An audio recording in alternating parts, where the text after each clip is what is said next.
The European Union establishes stricter rules in financial markets. Parliament approves updated legislation on terrorism with respect to personal rights. Maritime safety enhanced. A shake-up in telecommunications sector legislation favours consumers. Welcome to our programme. This week, the European Parliament's plenary session was exceptionally held in Brussels. The turmoil in the international markets coincided with a debate and adoption of an important report related to European Union-wide minimum standards in the financial sector that covers all financial market actors and instruments. Openness, transparency and liability are the key words. The current financial crisis does not surprise the European Parliament, where preparations for stricter rules have been in the making since last year. Despite the long preparation, German MEP Klaus-Heiner Lehne found that the financial turmoil over the last few weeks has added arguments in favour of the proposed regulation. We are all appalled by the events of the past few days, the public, politicians and the economic sector. It is obviously a problem seen in the inevitable practical solutions of the moment that the profits have been privatised while the losses have been socialised. Money knows few borders and regulations have to follow suit, argues Lehne. It is true that the companies in the financial sector are ruled by national legislation, sometimes strong and sometimes not so strong, in accordance with national traditions. But it's become obvious that we also need a harmonisation and closer cooperation on European level to make sure that these companies that together create a critical financial mass will not put the markets at risk.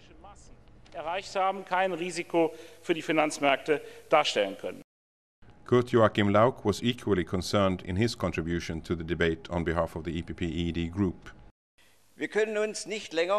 The ongoing crisis of the banking sector shows that we can no longer rely on US standards, particularly since the American control systems partly failed substantially. As a consequence, the European Union must create its own protection and control mechanisms, including the necessary risk evaluation, risk-based capital requirements, more transparency of financial instruments, and an appropriate participation of responsible managers not only in profits but also in losses.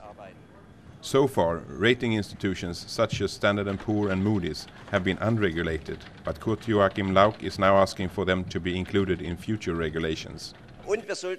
We ought to hold the rating agencies liable for their evaluations, following the example of the existing rules for auditors.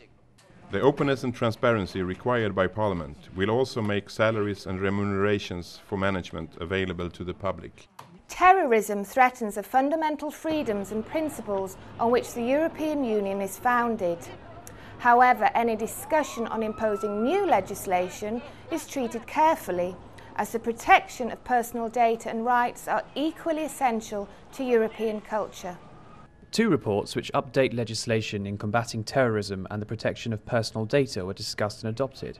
In the first report, Parliament voted to beef up the data protection provisions of a proposed decision on police and judicial cooperation in criminal matters, because the agreement reached in the Council of Ministers has emptied the initial proposal. In the second report, 3 new offences in European law were included: public incitement to commit terrorist offences, recruitment for terrorism, and terrorism training.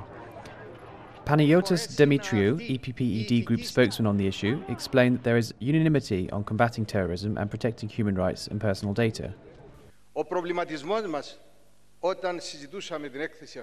Our concern when we discussed the reports focused on the issue of human rights. Our debates were extensive. Eventually, we found a wording and clauses of safeguard to ensure the equilibrium on which we have agreed. If we change this, we will harm this balance. Equally, if we try to give a new definition of terrorism, we may open up a Pandora's box. Mr.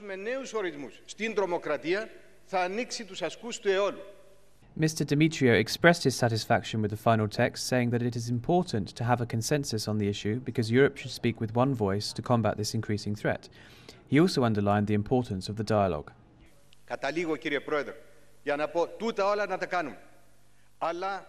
This legislation is a good thing. However, we should concentrate our efforts towards the societies within which terrorism is nourished. We have to open a dialogue with the moderate elements of these societies to convince them to lift their moral support to terrorists. New safety measures for sea transport will soon be in place in the European Union. On Wednesday, the European Parliament approved a package of proposals at second reading. EPP-ED MEPs called on EU transport ministers to speed up negotiations and reach an agreement with the European Parliament on the measures as soon as possible. EPP-ED transport spokesman Georg Jarzembowski MEP explains the lack of commitment on the part of the Council. It is plain to see that Member States are afraid to accept binding obligations and the implementation of standards. This is all the more astonishing as they repeatedly say they're in favour of safety at sea, safety for the seamen and the passengers and the protection of the environment. Dominic Vlasto, a French MEP, highlights why it is time to deliver before a new catastrophe occurs. We cannot wait until a further major accident at sea to happen before we're sure that maritime safety is a major priority for us. It is also indispensable for the people who are fed up to see their coasts polluted, let alone the fact that those accidents are a catastrophe to the environment and also end up in financial disaster. The third maritime package includes 8 legislative measures to enhance maritime and vessel safety. The new standards include provisions on emergency ports for vessels in distress, joint independent investigations after an accident, and the inspection of vessels in and around ports. For example, ships which have repeatedly failed safety standard inspections are to be excluded from any port access altogether.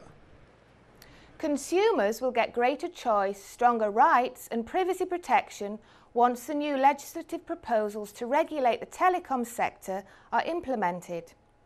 The European Parliament approved this week the new rules and will now start to negotiate their final form with the Council of Ministers in order to reach an agreement before the end of the parliamentary term in June 2009. It is very important to respect this deadline in order to have a clear framework for investment to develop in this sector, in which Europe has the world's leadership, and to benefit consumers with new and better services of all forms of electronic communications, including telephone, both fixed line and mobile, fax, internet, cable and satellite.